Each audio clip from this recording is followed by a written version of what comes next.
Hi, welcome to the channel. Very excited to see the Necron index today, and as my first army, they're very dear to my heart.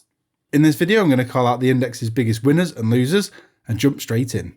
Catan Shard of the NIGHTBRINGER. A bit slower at movement 7, but more durable now. Toughness 11 with 12 rooms and a 4+ invuln save. It has a special ability to halve damage, which is very rare in this edition. So even though it's lost its wound cap, it'll be sticking around. Strangely, the rule is to halve damage, not half and then round up, which I assume it should be. In 9th, Catans could heal a wound. Now they do D3 wounds with reanimation protocols. Catans have always been good in damage output, and this won't disappoint. This one's got an 18-inch ranged weapon that replaces the Catan powers. D3 attacks hitting on 2s, strength 12 minus 2 AP and D6 plus 3. Then there's its melee. And it has 2 profiles. The fewer attacks 1 is good. 6 attacks hitting on 2s again. Strength 14 minus 4 AP and D6 damage. It's a bit swingy, but it does have devastating wounds that could turn into morsels. And we aren't even finished there.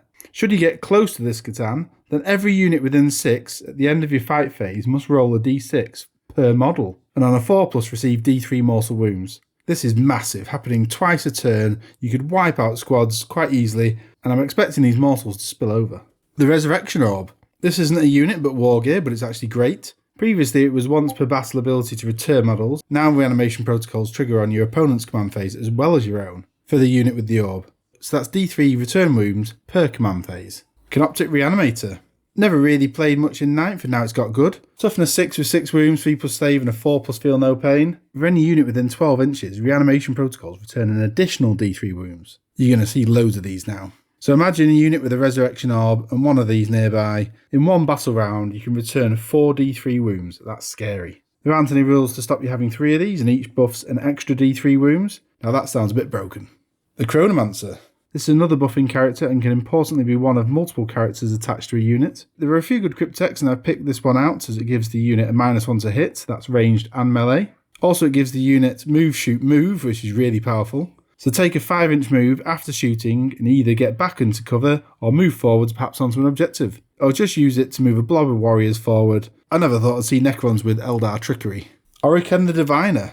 Another character to buff, perhaps a strange one. His special ability is to give the unit a 4+ invuln. Now this is great on warriors that only have a 4+ save or immortals with their 3+ save. This is an improvement from 9th where he gave out a 5+ invuln. Again, he's one of multiple characters that can join a single unit, so that unit could be really scary. Imagine 20 warriors all with a 4+ invuln and their insane reanimation protocols. It's not quite it. Once per battle it can really tune up its melee, so do some damage when it really matters. He only has 2 attacks at strength 4, minus 3 AP and D3 damage, but that weapon does have devastating wounds. The ability is to triple attacks and strength for that one turn, so you get 6 attacks at strength 12. But there's another kicker. Anything that wounds triggers devastating wounds. It doesn't matter what number you rolled in your dice, it just turns them into mortal wounds. So that's a potential of 6 D3 mortal wounds. Now for some losers, and feel free to tell me I'm wrong or recommend your own selection. The PSYCHOMANCER. Not necessarily a massively used character anyway, but in 10th with all the strong choices, this one will surely miss out. It only does 2 things. It has a -1 leadership aura for 9 inches around it, and then you can select a unit with an 18 at the start of the shooting phase and make them take a battle shock test. So targeting something over 9th with that ability is unlikely to do much. Its 9th abilities add an array of debuffs it could give out, including impacting charge rolls and switching off Overwatch. It's just not cutting the mustard in this edition. This one might cause some trouble. SCARABs. Yes, I've picked the CANOPTEK SCARAB swarms, and the main reason is because their OC has gone to 0, so no more holding objective sphere. This is one of the reasons that loads of people played them. Then if you can believe it, their toughness has gone down. Must be the only unit in the game that's seen this happen. It's now toughness 2. They can reduce enemy OC while in engagement, but only by 1, and to a minimum of 1. They're not really doing a great deal. Poor SCARABs. Interested to know what you think about the SCARABs and which units you think have done best out of this index. See you again soon. Bye.